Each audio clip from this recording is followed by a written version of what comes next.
Старые друзья пришли в гости, и поэтому у нас сегодня такой, знаете, как-то... Давайте уже показывайте стол, потому что, этот стол нельзя прятать. У нас сегодня фактически праздник. Просто, знаете, не то, что какие-то разговоры, а вот этнографические, исторические справки. Мы просто встретились со старыми друзьями, будем угощаться. Спасибо вам, спасибо. Будем петь и слушать песни. В общем, вот такой вот праздник. Сегодня у нас праздник. И действительно праздник нам устроили Эрзя и марийцы. Финно-угорские народы, очень близкие. Я сейчас представлю, кто к нам сегодня пришел в гости. И сразу, чтобы не терять времени, уже будем праздновать. Итак, со стороны марийцев у нас Алевтина Янакиевна Сабурова, работник культуры. Алексей Васильевич Рыбаков, режиссер службы видеомаркетинга. И его дочка. Анатолий Александрович Тихомиров, композитор, заслуженный работник культуры Российской Федерации. Эдуард Ахмедгареевич Минибаев, второй Арвуй Московского региона, целитель и костоправ в 7-м поколении. Вот эта шапка говорит очень о многом, но мы к этому чуть позже. И Елена Ивановна Минелбаева, председатель землячества Мариэл в Москве. Здравствуйте. Эрзя. Вера Ивановна Каяцкая, заслуженная артистка Мордовии, член правления Эрзянь Вайгель. Марина Ивановна Аверкина, руководитель ансамбля Эрзянь Вайгель. Вот там она, сейчас увидите, сейчас всех увидите. Юлия Петровна Учватова, солистка Оренбургской филармонии, заслуженная артистка России, народная артистка Мордовии. Что? Мокша. Хорошо, и пошли нюансы. Татьяна Петровна Фомина, переводчик эрзянского эпоса. И Надежда Петровна Фомина, повар и кулинар. Какие разные. Хорошо. По традиции мы начинаем разговор с какого-то приветствия, с напутствия, в данном случае с благословения. И начнем с марийцев. Эдуард Ахмедгареевич, пожалуйста, вам слово. Да. Микрофон надо, включить. Сайпора кичедене, моребляк, эрзаблак, хужаблак, онаблак. Я перейду на русский язык, да, потому что язык понятен для всех. Я вот приветствую всех марийцев, Эрзя, руководителей данного проекта, данной передачи. Я сегодняшний день на правах карда, на правах жреца религии марийцев, языческой религии, я бы не сказал, конечно, языческой, чуть неправильно будет, финно-угорских народов. Благословляю сегодняшнее мероприятие на успех, на благополучие, на увеличение просмотров, на увеличение... Да. Не уходите от нас. Каждое утро нам нужно такое благословение. На увеличение зрителей. И, можно сказать, всего хорошего. Спасибо. Да, что же как-то, спасибо. Теперь все пойдет как надо. Хотя и раньше никто не... а теперь уже наверняка. Эрзя. Вечки Виксиалгат, Шумрата, да? Чече миник эрзитнин престольный праздник Михайловче, весень покш праздник марта. Что? Дай бог праздник, да, дай бог, чтобы праздник и удачный Виталий. Что тут непонятно? Престольный праздник, и дай бог. Хорошо. Торопимся, потому что много музыкальных номеров, времени мало, и открываем наше выступление выступлением ансамбля. Как называется ансамбль? Эрзянь Вайгель. Эрзянь Вайгель. И первая песня «Эх, урякай». Правильно? Правильно. Пожалуйста.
Но, знаете, у нас время поджимает, у нас очень насыщенный такой эфир, поэтому сразу с песней, а потом уже разговоры. Опять Эрзянь Вайгель и песня «Камалявка». Пожалуйста. Кузунчачнез да комулявкась, Кузунька снез да бояравкась, Ледьке тарказ да кальбулынес, Начку тарказ да чечей булынес, Калень перька, ды тата парадакшнось. Калень перька, ды кукут мордавкшнось. Комулявка, да брагаскаис. Комулявка, да пипия спидис. Брагаш мериде мора модо, пияс мериде кикиште меде.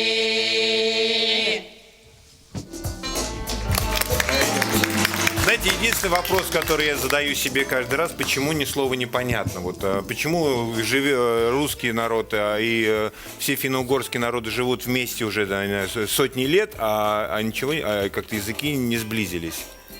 Микрофон. Собственно говоря, почему не сблизились? Вот, например, в русском языке есть слово «истина», а в эрзянском языке есть утвердительное слово «истя». То есть, да, действительно так. И я предполагаю, что в русский язык вот это слово «истина», оно пришло именно из эрзянского языка.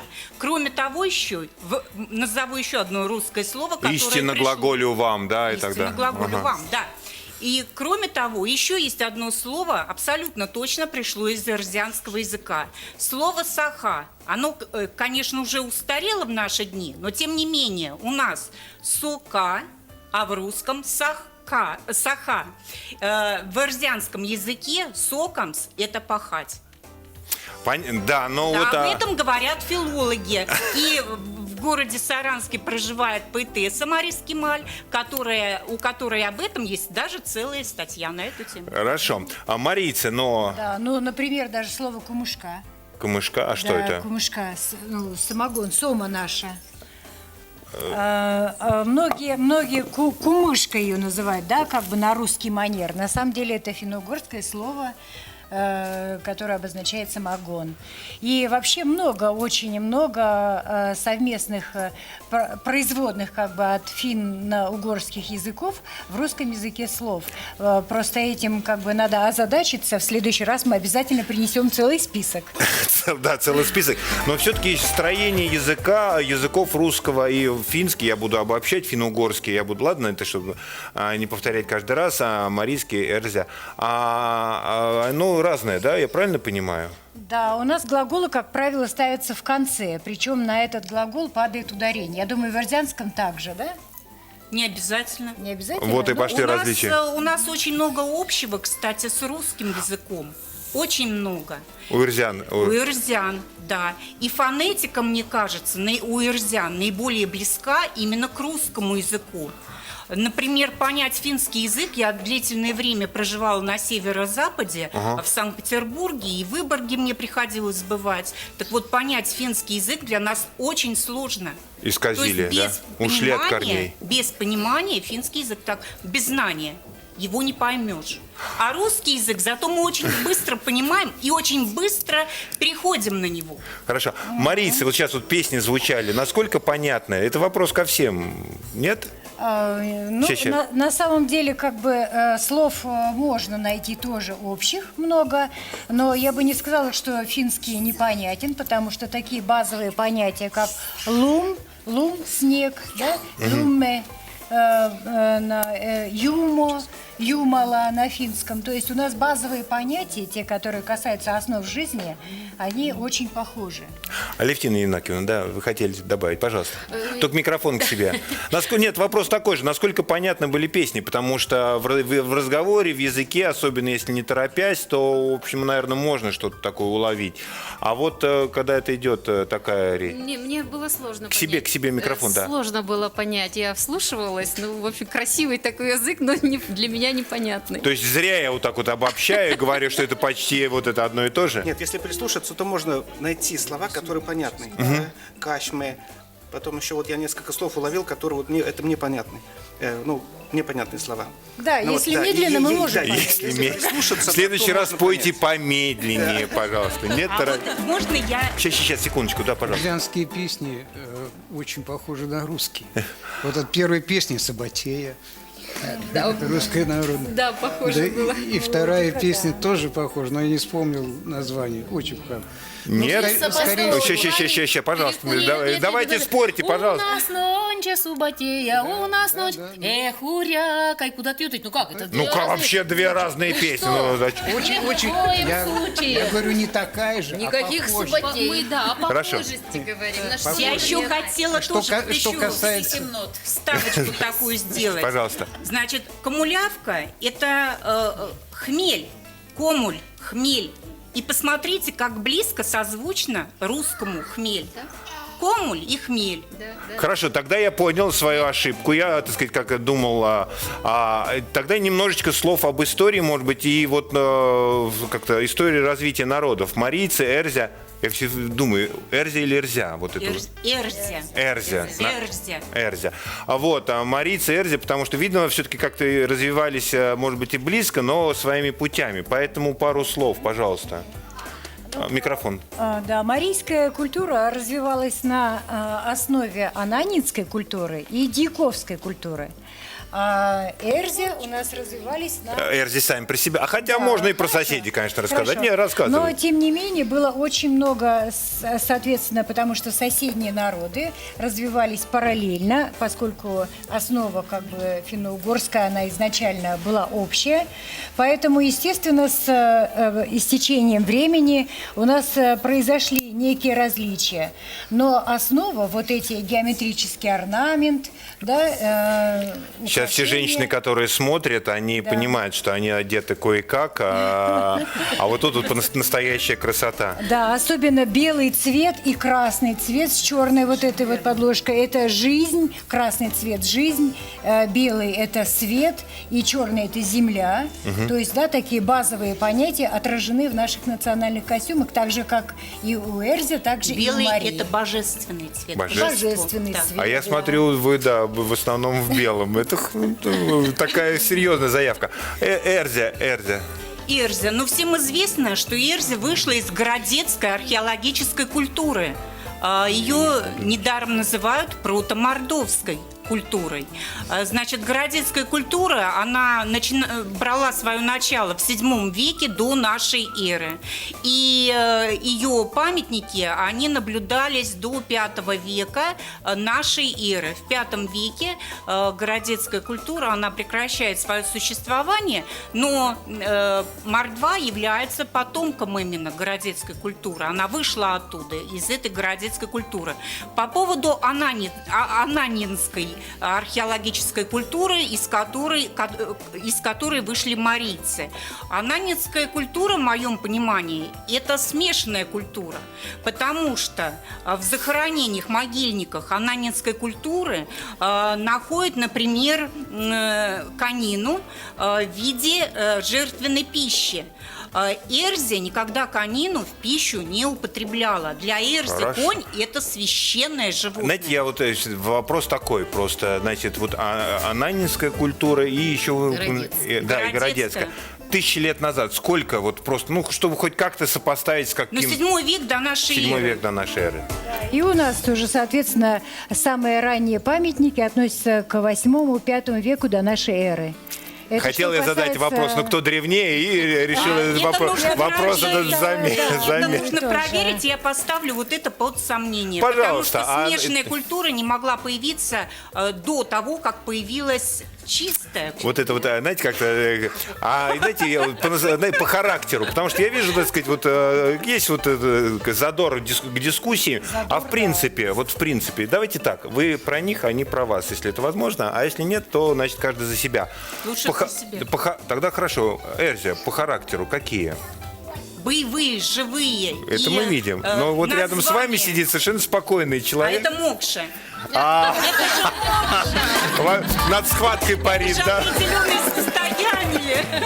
Вы знаете, я вот тоже слушаю, конечно, мы институтов по части культурологии не К заканчиваем. себе микрофон, а то, да, поближе. Но вы знаете, вот Мокша, Эрзя, мы о марийцах говорим, а вы знаете, среди вот Мокша и Эрзя это два разных языка практически.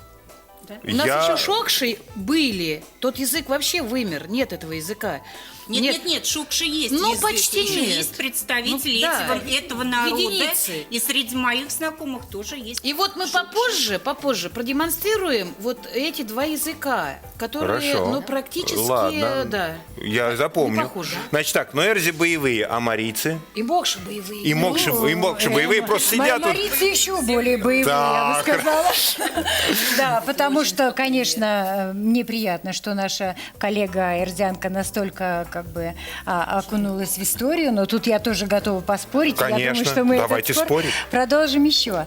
Но формирование на основе дьяковской культуры, кстати, дьяковская культура – это самая материковая культура на территории Москвы, поэтому я думаю, что мы как раз как бы здесь живем по адресу. Да мы знаем, чей этот город. Мы уже давно это установили, да. Город.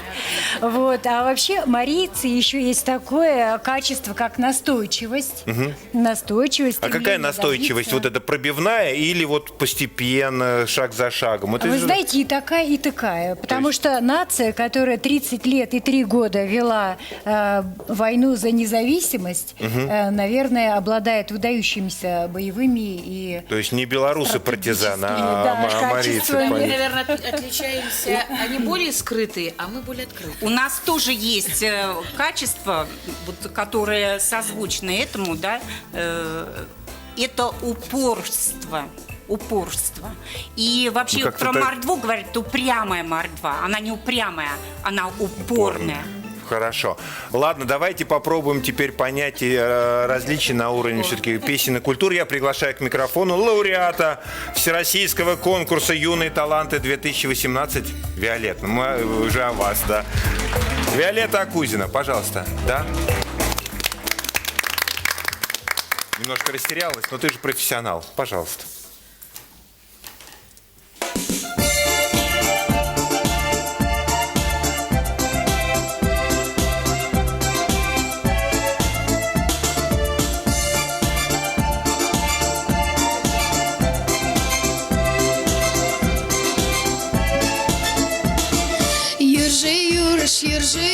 Yürüyüşüm bekim Müjdeday, müzigotçuk юратым О, молодый юлдаш, началым бегем Майже бүт нарынам йürмедеш О, молодый юлдаш, началым бегем Майже бүт нарынам йürмедеш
Браво!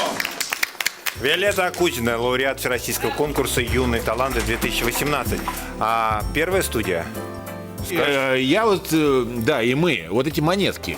Вот эти монетки в этом костюме. Интересуют. Монетки всех интересуют. У нас есть определенная легенда, что женщина носит на себе все свое Здесь приданное. только одна женщина надела на себя все свое приданное. Не все еще, так не надо говорить. Ну, сколько это? А где те 30 килограмм, которые... сзади звенит.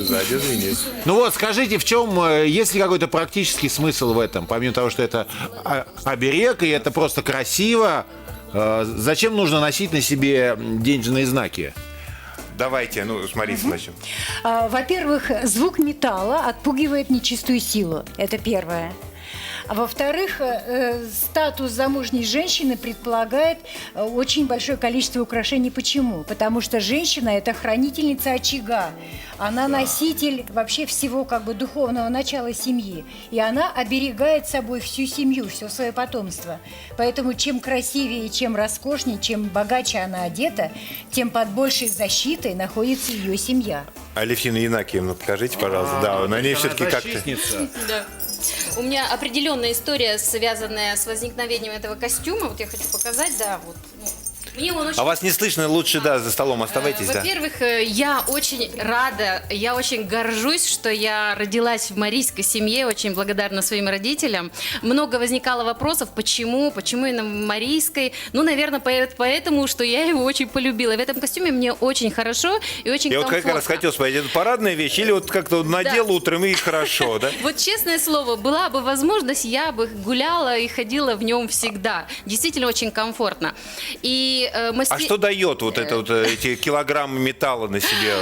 Чисто как работник культуры хочу сказать. Во-первых, звуковое сопровождение. Правда хорошо? Когда ты танцуешь, у тебя музыка с собой. Да. Мне мастерица его исполнила. Я нашла здесь монеты 1862 года. Понятно. 4-я справа. И, наверное, для меня это ценно. Благодарю мастерицу. Да, и Хорошо. Я считаю, что это сейчас такая вернемся защита. на минутку в первую студию, потом можно еще я и про потом продолжим разговор, пожалуйста. По поводу, украшений. Вот эти монетки, они присущи и нашим мордовским костюмам, особенно макшанским. У ирзян у них были не монетки, а у них были раковины, каури. Это... Тропические, да? Вот они Да, сейчас... у Надежды в костюме эти раковины. Они, кстати, это самые древние денежные, знаки. Деньги, да, Денежные монеты. знаки, да, самые древние денежные знаки. Это как раз эти раковины каури.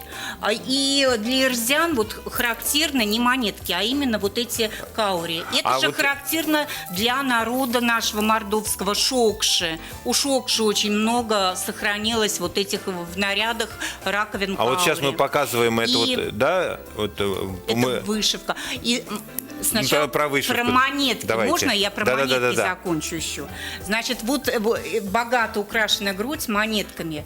Я так думаю, что это еще имитация кольчуги. То есть это не только отгоняли злых духов, но это имитация кольчуги, потому что в нашем эпосе есть сказания эпические о женщинах-богатырях. Это, например, у нас в ирзянском эпосе Мастерава Килява, Нарчатка. Нарчатка, кстати, макшане, они ее своей прям считают.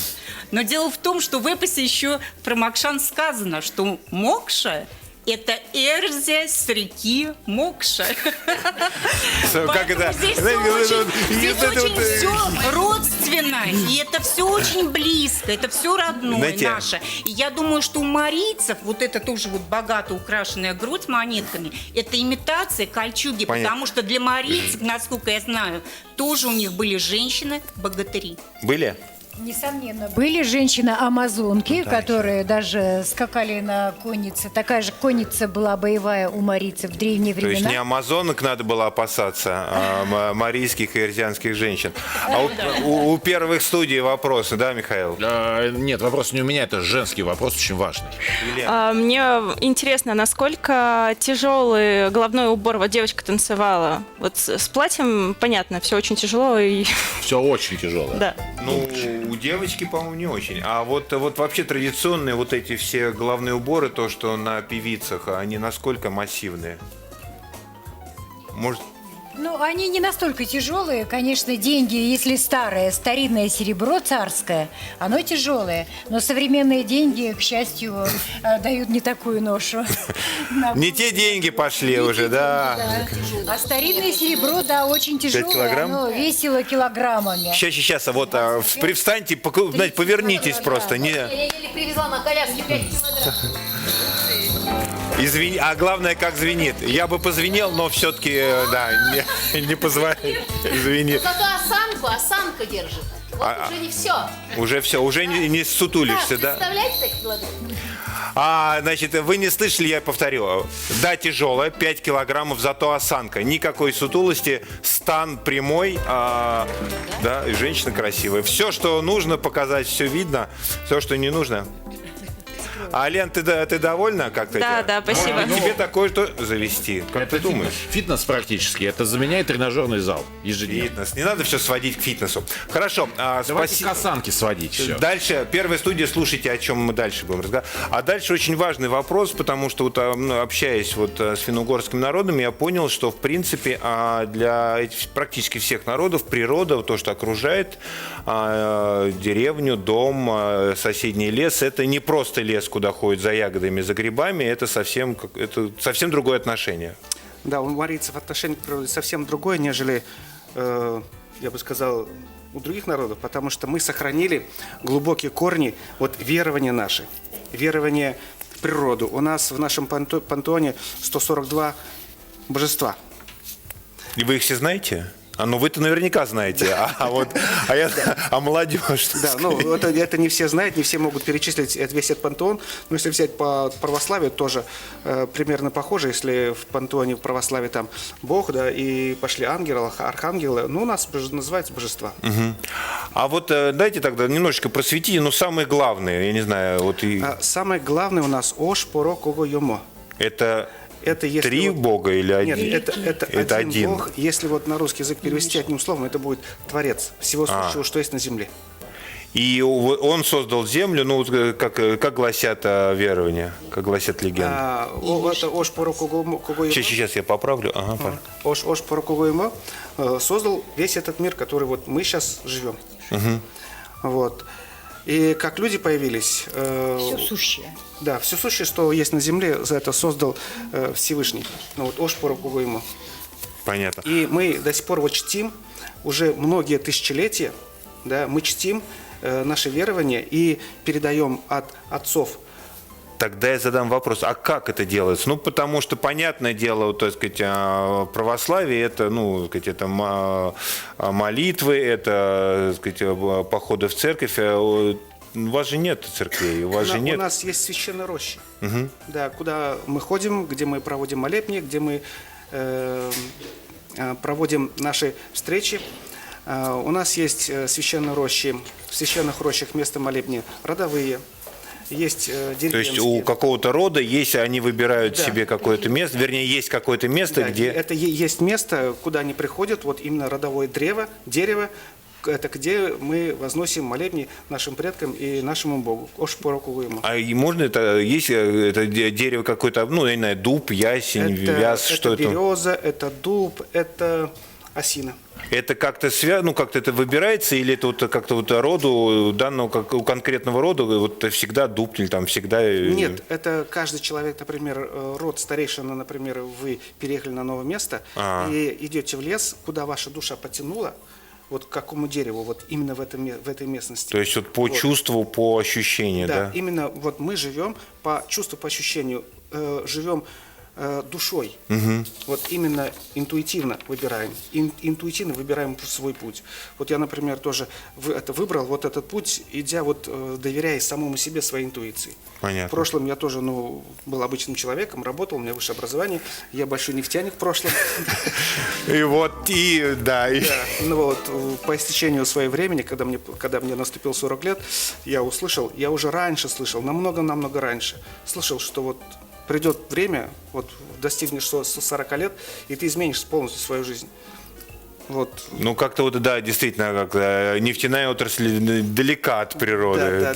Сильно далека. Я 40 лет, все наступило, звонок зазвенел, и я уволился, ушел. И пошел в эту сферу. Вот так, кстати, а тем, кто думает, что это надо как-то до конца тянуть свою лямку, даже если вы не нефтяник, а просто офисный человек.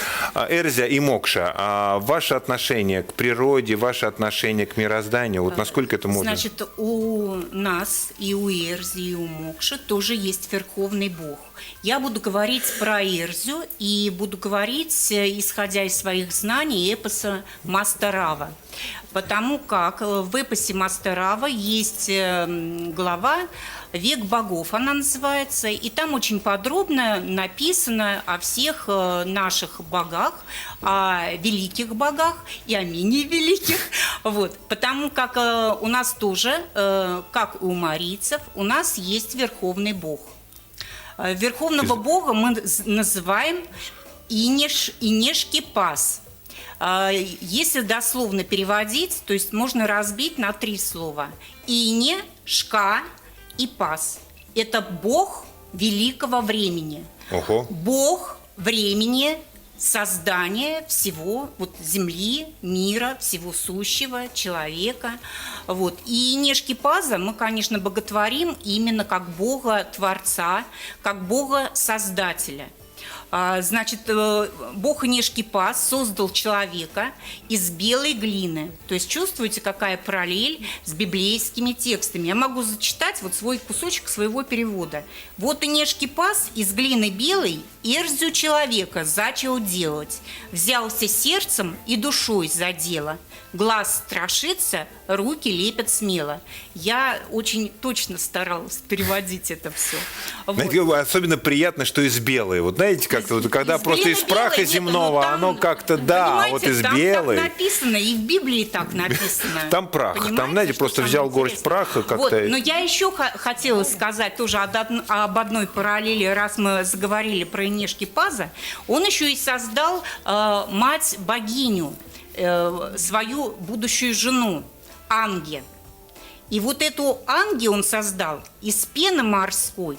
Здесь уже идет перекличка с древнегреческой мифологией. А мне нравится то, что они одинокие. Знаете, как-то семейные, они спокойнее. От них знаешь, чего ждать. Какие взаимосвязи идут с другими, с мировой культурой, с древнегреческими мифами. Потому что богиня красоты Афродита у древних греков, она вышла из пены морской. Понятно. Вы хотите добавить, да? Да, хотела добавить, что образ богини-матери в марийской мифологии, например, он тут же соотносится с образом дочери Бога, великой дочери Бога. И человека, жениха для нее, марийца первого, Бог создал из клубнички. Да, так что у нас такие очень... И эти знаете, обращение «ты моя ягодка», знаете, оно все-таки имеет под собой какое-то глубокое основание. Пожалуйста, да. Так, прервали, я немножечко отвлеклась от мысли, потеряла немного. Но я продолжу.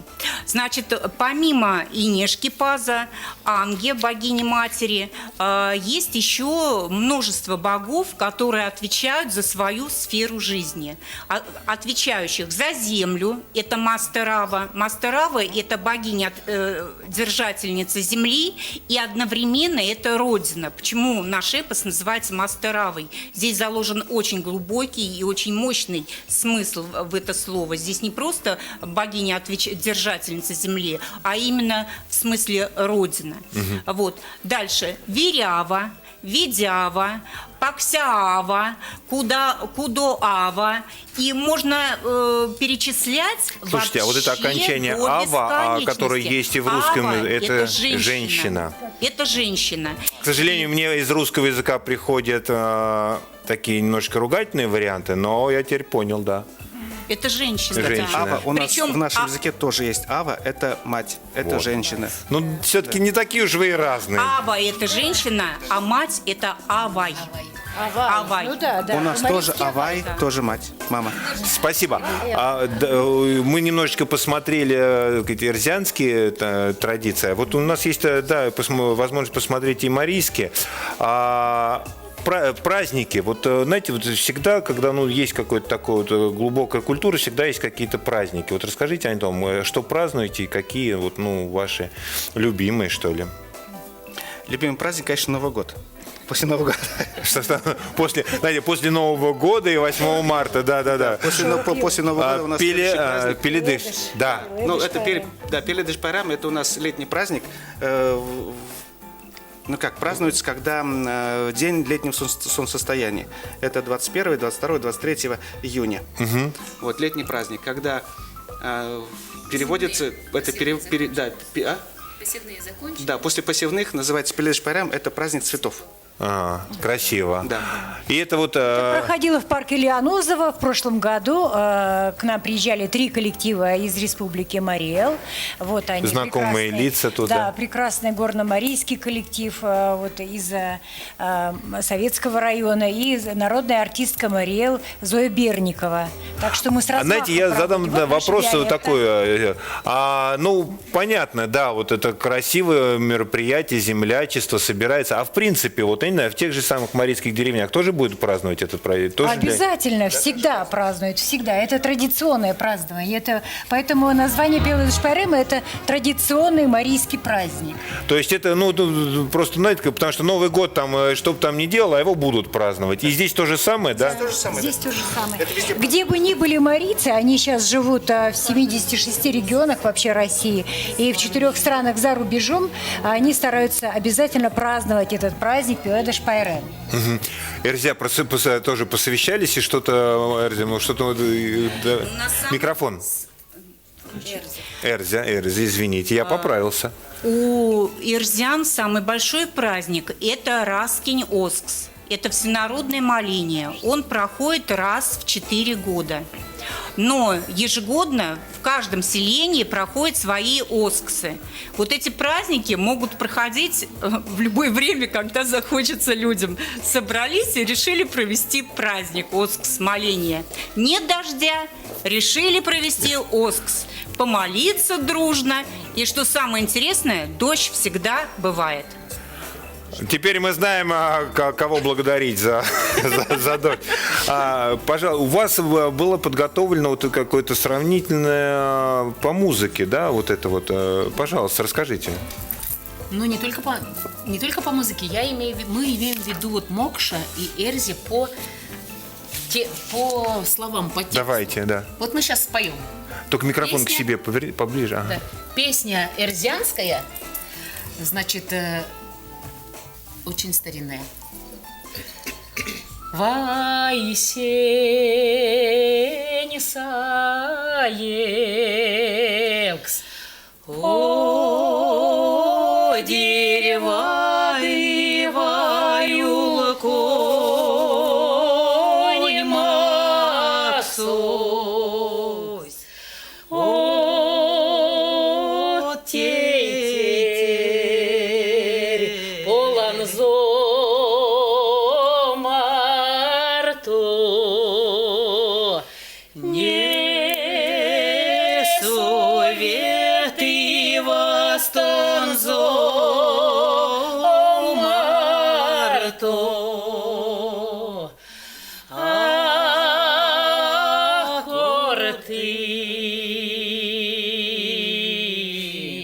Теперь послушайте по-макшански, как Давайте. будет звучать. Давайте. Да. Сирек штирди, сирек штирди, али роман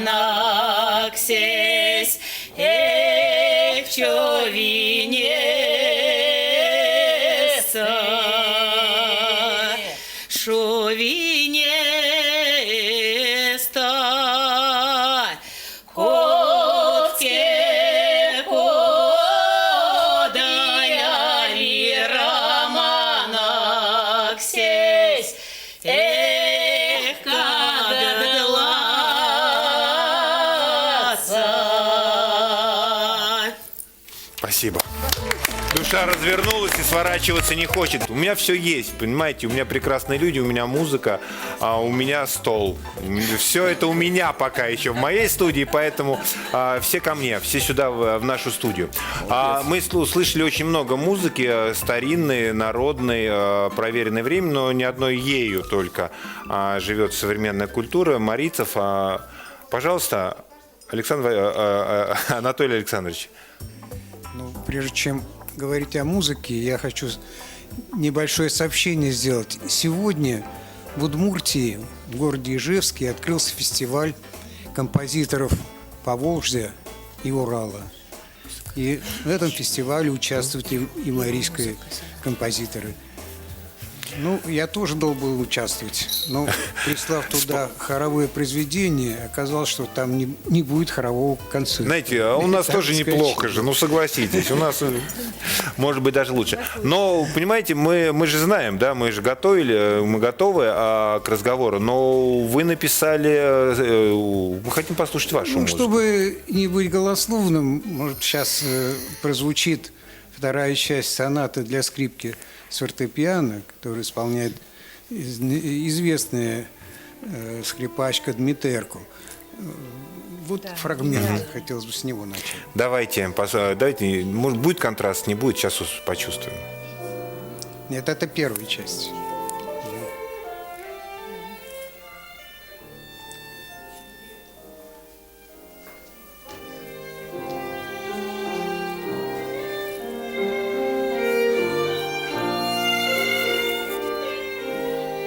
Он строится на контрасте. Вот первая часть, одна певучая, а вторая задорная, такая танцевальная.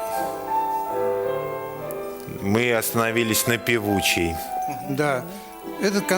Эту сонату слушал Андрей Яковлевич Шпай. Очень хорошие отзывы я получил. Я думаю, от наших зрителей тоже будут хорошие отзывы.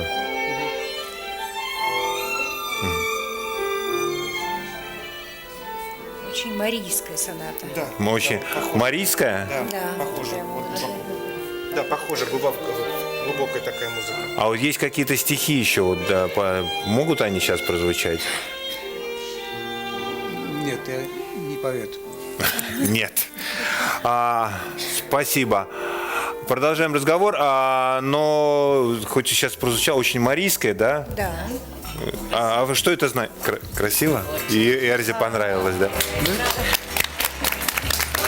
Вы знаете, что интересно? Вот, казалось бы, пентатоника, всего 5 звуков, а она по всему миру разбросана. Даже в джазе, в блюзе. Знаете, как только что прозвучало, что, как сказать, Афродита, она где-то оттуда, из этих лесов. Ну, выясняется, и джаз тоже, да, наверное? Да, в блюзах пентатоника. Но дело все в том, что лады складывались по-разному от народных попевок, кто как чувствовал. Вот. А можно вы же лучше, может быть, всех чувствуете вот этот вот характер народа в музыке. Вот какой, вот если исходить из музыки по сравнению с какими-то другими вариантами, с другими соседями, не соседями, с дальними народами? Ну, знаете, вот и мордовская музыка, и чувашская музыка, и марийская музыка, татарская музыка. Вот они как-то в этом клубке все тоже пентатоника. Я говорю, она отличается. Однажды что-то под татарской хотел сыграть, да нет, говорят, это марийское. Они быстро узнают, что это не их. Почему? Потому что исторически, хотя и лад один тоже, а складывался он по-разному. Вот. Микрофон только чуть-чуть пониже к себе наклоните, да? Поэтому по этим попевкам, которые сразу определяется марийская музыка. Ну, марийцы сказали, это соната для скрипки фортепиано наша. Вот это прям вот наша. Ну, ничего не поделаешь, я и родился. А ничего не надо делать, знаете, вот это уже хорошо. С детства ее слышу, потому что она... Но вы написали прям уж совсем такое марийское произведение, это гимн землячества. Давайте его послушаем и вот просто тогда поясните, вот, откуда корни. Да, пожалуйста.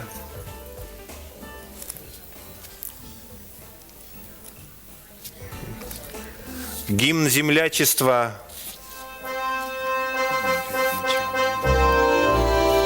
Минувший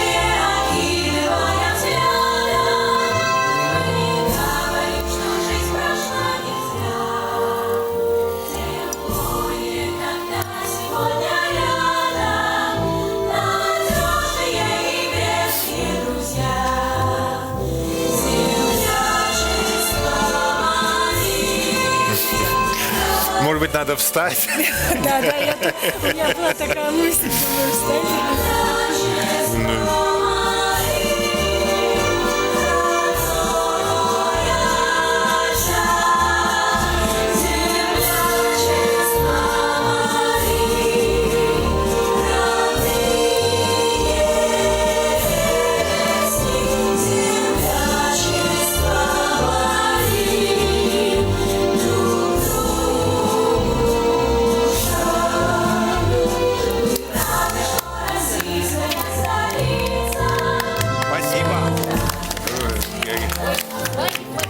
Слова написал. Флаги? Нет, начиналось очень достаточно, а потом, знаете, все равно взяло свое. Вот это и опять вот это вот лиричное, опять начиналось как-то, да, хочется взять флаг и куда-то пойти, а потом вот это... Совершенно верно. Да, ну вот у нас тут Что касается слов, то это наш бывший председатель, уважаемый Ерофеев Юрий Иванович. Спасибо. Хорошая песня. Да, пожалуйста, вы начали рассказывать про тот видеоряд, который... Да, был видеоряд, был показан, это как мы проводим моление, вот именно... Сейчас мы еще раз его покажем, да, и вы поясните. Да, в Коломенском парке. Это со дня города. Благодаря вечерней Москве мы Да, мы участвовали помним. в празднике, да, на Болотной. А вот наше моление в парке Коломенской, где Дьяково городище, второе тысячелетие до нашей эры. Ну, это уже вот пошли наши знаменитые музыканты, поэты, поэтесса Зоя Дудина приезжала из Мариэл. Это приезжал главный пчеловод Мариэл с марийским медом. Это мы в гостях у нашего композитора Андрея Яковлевича Шпая, народного артиста. А, вот почему. Это тоже ваш... Совершенно верно, да, тоже наш, да. Почетный. Это к нам приезжала замечательная певица Татьяна Денисова. То есть у нас землячество Мари живет, процветает. Мы проводим мероприятия различные. И Когда в том так- числе... Да, и... Когда такие дружные землячества, хочется как-то вступить в это землячество. Обязательно. Эрзи, Приходите к нам всегда. Шумбрат. Да, мы делаем Сейчас. объявление. Да, мы делаем объявление всегда с Евгением Ледякиным, председателем Эрзиньвагель. Мы общаемся, да, и обмениваемся информацией, в том числе и приглашениями на праздники. Давайте дружить домами. А у вас что? Кузьминках Шумбрат. А что это? Это праздник. Праздник? Праздник Мордовский. Шумбрат Москва. А когда это? В августе. В августе. Это правильно. Знаете, я уважаю людей, которые празднуют зимой, да еще на улице. Это, конечно, говорит о силе духа. Лучшие праздники. Зимой это у нас моление, осенью. Это осеннее моление. Осенним, а это, то есть это была не зима, это была осень. А сейчас, вот это вот я должен уточнить, потому что мы нашли какой-то ролик, и это вроде относится к праздникам Эрзи. Да, узнали что-то? Рассказывайте. Да, это наше село. У нас ежегодно в августе проходит День села, то есть приглашаются очень много гостей. Это Пензенская область, село Да? Шилей, да, это мое родное село. Пензенская область. Смотри, а что, Пензенское подождите, село. а почему мальчишки-то прыгают через скакалку? Вот это. Соревнования проводят. Но это же девчачье развлечение, нет? Нет, это на ловкость. Кстати, вы обратили внимание, там было очень интересное соревнование метание топоров. И топоров, Вот это и- чисто финно-угорская забава такая, метание топоров. Наш ансамбль местный, Да? селяне наши, да. Ну как Это вам очень даже приятно слышать, Родина? видеть. А сколько вы народу в это? Подождите, это все люди, жители села или Нет, это приезжают? очень много приглашенных гостей там. Вот Помидоров вот хочет куда-то туда и жениться. Вот это, наверное, туда надо ехать, Да, да? это Вышеле, Пензенская область, да. Помидоров, запоминай, куда тебя. Это когда будет? Когда это праздник? В августе. Август, прекрасно. А как туда лучше приезжать жениться? Плацкарты туда Со своим самоваром или... Нет, мы свой самовар найдем. И не только самовар. Для вас, Михаил, ну конечно. Спасибо. А замуж выходить? Я о тебе забочусь. И хлеб, и соль, и пироги, и все, и селянку. Вы видели, какая у нас прекрасная селянка? Это наше национальное блюдо, эрзианское. Оно готовится очень из печени, там, ну, очень много ингредиентов, и она очень-очень вкусная. И еще расскажите про кухню. Мы я ни о чем не буду говорить, но про кухню мы обязательно. А это как раз показали такой большой. Это вот этот котел, это вот на всех, да, как бы варится, да? Да. А скажите, вот этот момент со свадьбами, знаете? Это ям-суп.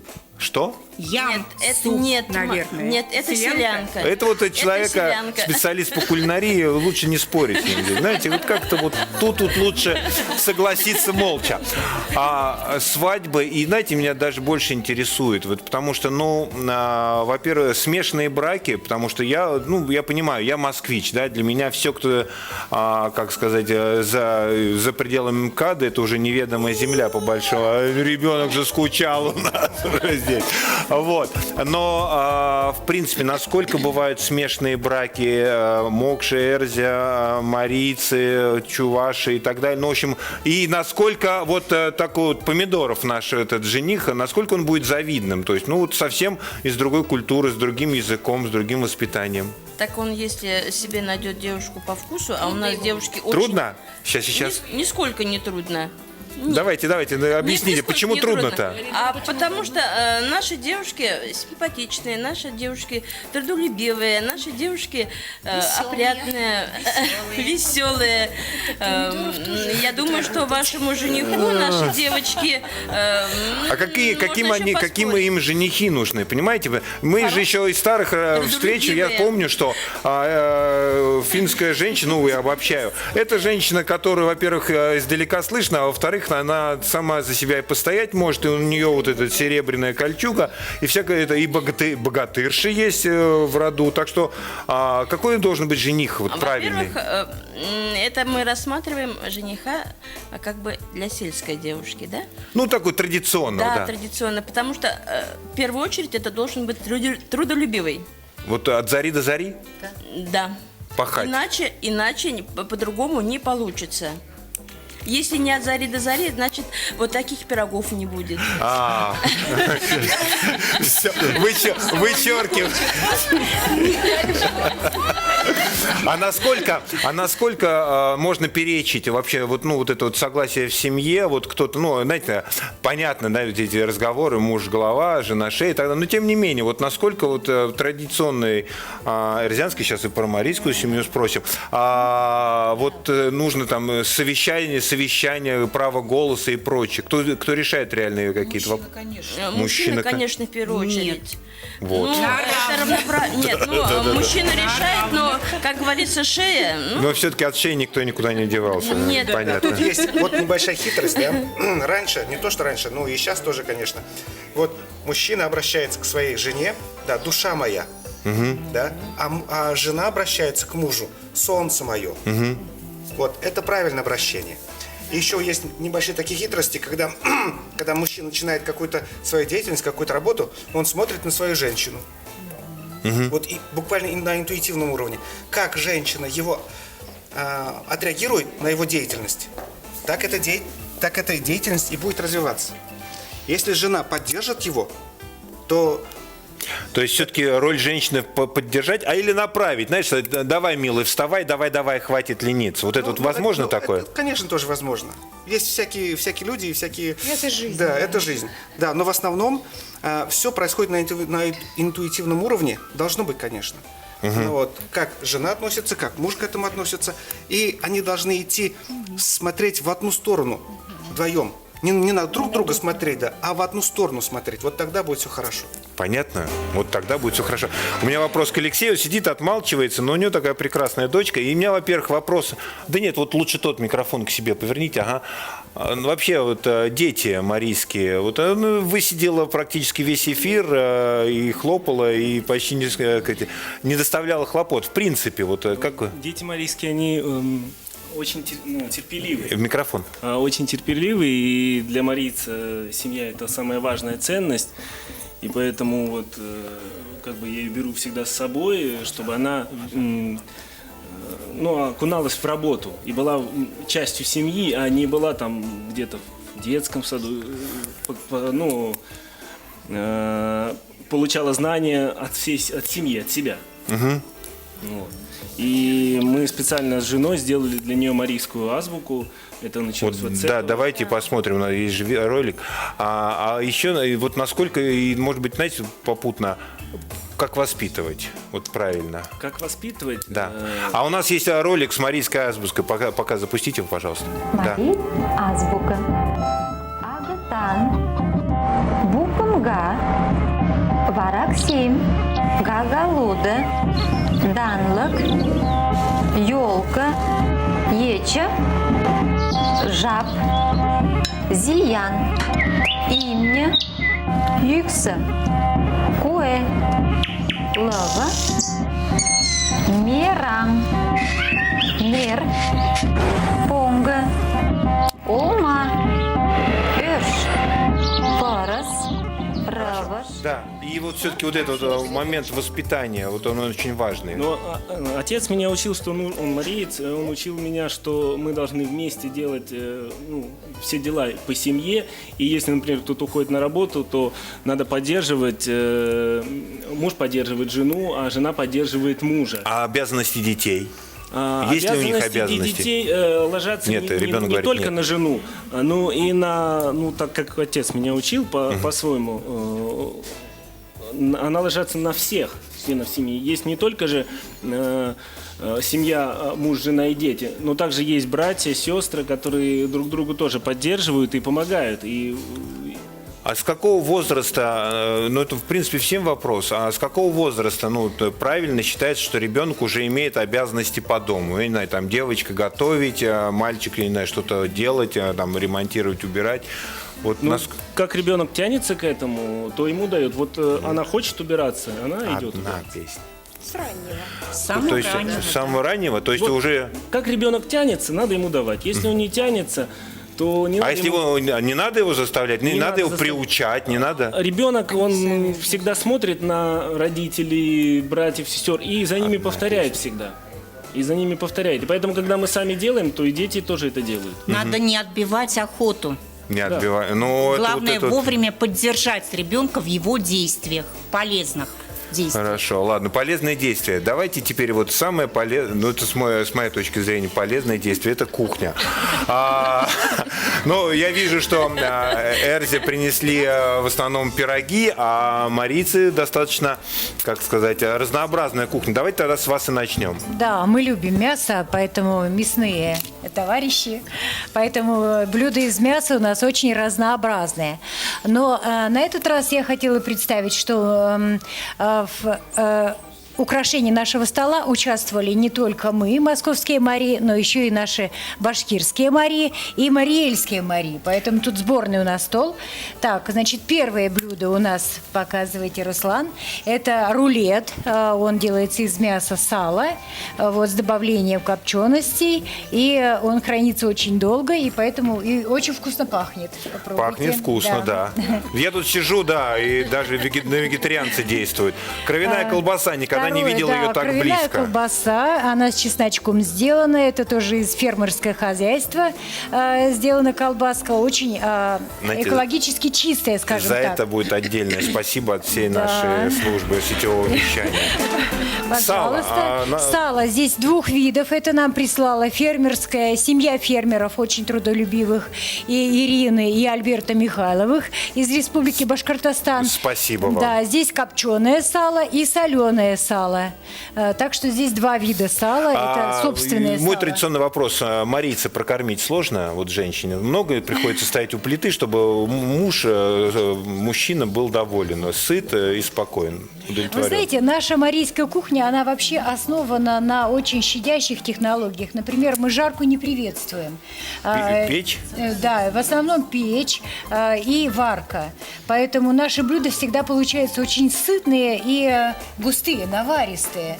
Поэтому мужчин наших мы легко накормить? Легко. Да. Вот красивые пироги, давайте про них. Во-первых, нет, подождите, сборы? Сейчас еще, подождите, перейдем к чаю. Да. Это наш чай. Это такой хороший чай делают в Республике Мариэл. травы? Да, это Иван-чай, так называемый, да. И делает это Яндар. Есть такое предприятие в Мариэл, которое получило уже несколько золотых медалей, в том числе и во Франции, за такой прекрасный чай. Да, так что у нас сегодня... А вот эти травы, просто я хочу показать, вот, ну, чтобы было видно. травах Это расскажет травы. Эдуард. Я прочитаю просто. Сбор со смородиной, листья малины, душица, ромашка, мята, мелиса, цикорий, зверобой, иван-чай односуточный, трехсуточный, цветы, земляники, листья, клевер, смородиные листья, смородиные ягоды. И это все, это что? Что будет с человеком, когда он это все выпьет?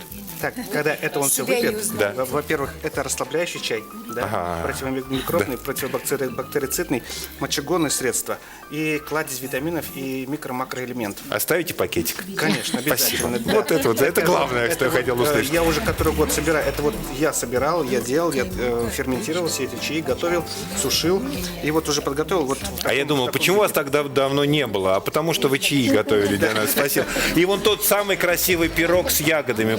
Чуть-чуть его наклоните вперед, чтобы его было видно. Да, это ж... Ну, это тоже традиционные пироги. Это пирог с тыквой, а это пирог с ягодами красной смородиной и черной смородиной. Ну и, конечно, украшение нашего стола Блины. это всегда блины. Алечка, я думаю, расскажет. Ну, вообще считается, блины для самых лучших гостей всегда ставятся блины, для дорогих. И мне повезло, вот по поводу воспитания говорили, для меня родители очень большой пример. Я родилась в многодетной семье, нас 6 детей, я 5-я. И поэтому действительно все было в комплексе. То есть мы росли, мы все дела делали вместе. В виде игры. Родители оставляли ряд занятий, мы распределяли и учились этому все вместе. Поэтому я говорю, у меня было трудовое воспитание, лень мне не грозит, я ничего не боюсь. И блины, конечно, опять же мне повезло, я знаю, что такое русская печь. И блины печные, это что-то необыкновенно вкусное. Я попыталась изобразить, но не в печи, но мамы сейчас нет, я говорю, вот не научила, но я всех подняла на ноги и все-таки сделала сегодня блины, готовила с большим удовольствием. И они не пропадут, да. они найдут, знаете, как они найдут своего... И все готовилось тоже все Ценители, вместе. спасибо. Пельмени всей семьей. В общем, Спасибо. да. Эрзя, у вас тоже блины, но у вас еще и... Знаете, вот этот вот момент печи, это насколько важно? Вот, насколько это вот, влияет на правильное приготовление пищи? Вы ведь главный по кухне. Ну, печь это в крови у каждой ирзянки, у каждой макшанки. Потому что мы издревле... Кстати, сегодня очень большой праздник наш престольный, Михайлов день. Так. Поэтому мы приготовили сегодняшние пироги, которые посвящены вот именно большим праздникам. Михайлов То есть день. это необычные, да, Это необычные праздничные, праздники, это необычные пироги. Это на большой праздник, на Михайлов день. Вот этот вот пирог, это по-ирзянски называется каймака. То есть это сдобное тесто, там творог, яйцо, сметана, масло, сливки. Ну да, праздничное такое, каждый день есть. Каждый день такое блюдо приготовить. Съесть. Я смотрю и с точки съесть. зрения потребителей, да. Следующее блюдо называется печкс. Это по-русски называется лапшевник. Туда тоже он готовится очень... Ну, вот квадратный, да. Ага, да, вот это вот, да. Там тоже традиционный набор таких вкусностей. Это яичко, это масло. Все очень калорийно, мне кажется. Калорийно, поэтому они готовятся на большие праздники. Чтобы съесть кусочек пирога, чтобы нарезать так, чтобы хватило всем. Попробовать и кусочек такого, и получается очень сытно и очень вкусно. И, естественно, наши ирзянские блины на манке.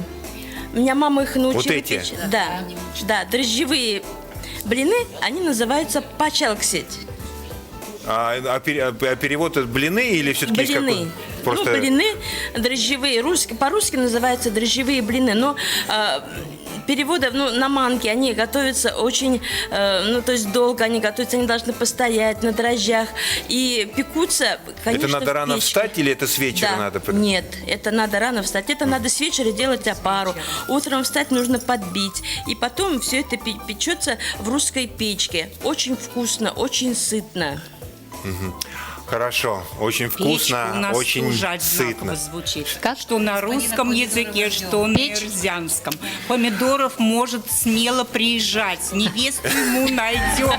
Он беспокойся, он-то подойдет ли, понимаете? Вы такие входите, высокие. стойте, почему такой перекос в сторону Помидорова? А вот Елена хочет приехать. Как там с женихами у вас, с мужчинами? Отлично. Нету времени выяснять. Мужчины Вот все так в Москве, всегда. на заработок. В августе приезжайте в Пензенскую область, и все вам будет. Помидоров, ты будешь кидать топоры, а Елена научится варить селянку.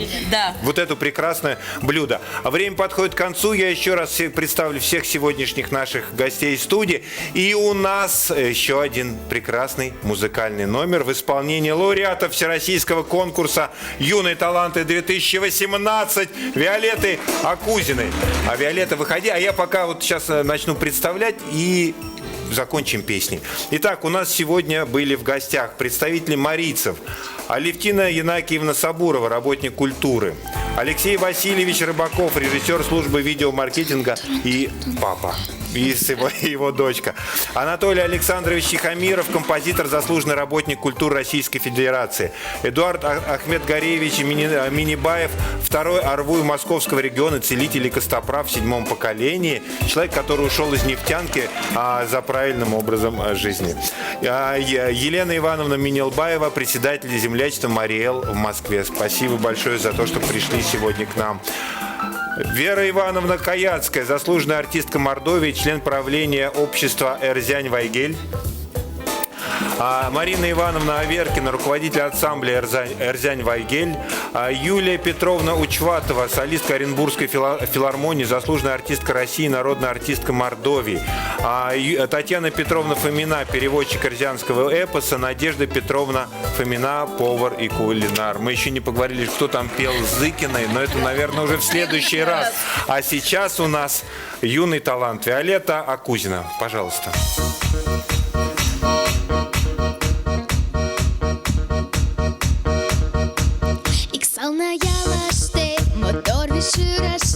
Лыжгаюкан, Марии дарилен, Куэги лаварген, Куржеш садерышке, Уржан шинчаш, Жира тамаш елен, Йылташла керац, Молияны дарден, Нала упалы, Туда иктем раш, Кёкала саган, Эрдави тимар, Туда пешю я лашаргаш, И тушаны и дайарам, и коштошли яшуеш садерыш, окнираты ондала садак, шоголден кодал те шуремыш, и тушаны и дайарам, окнираты ондала садак.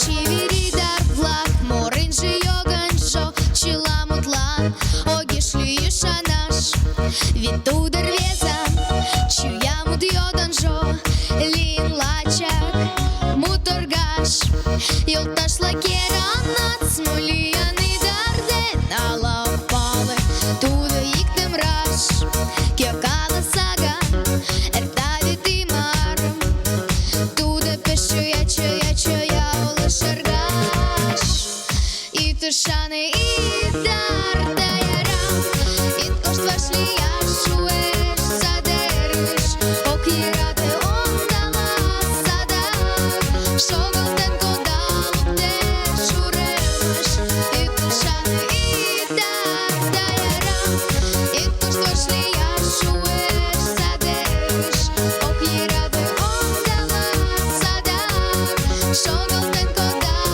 те шуремыш.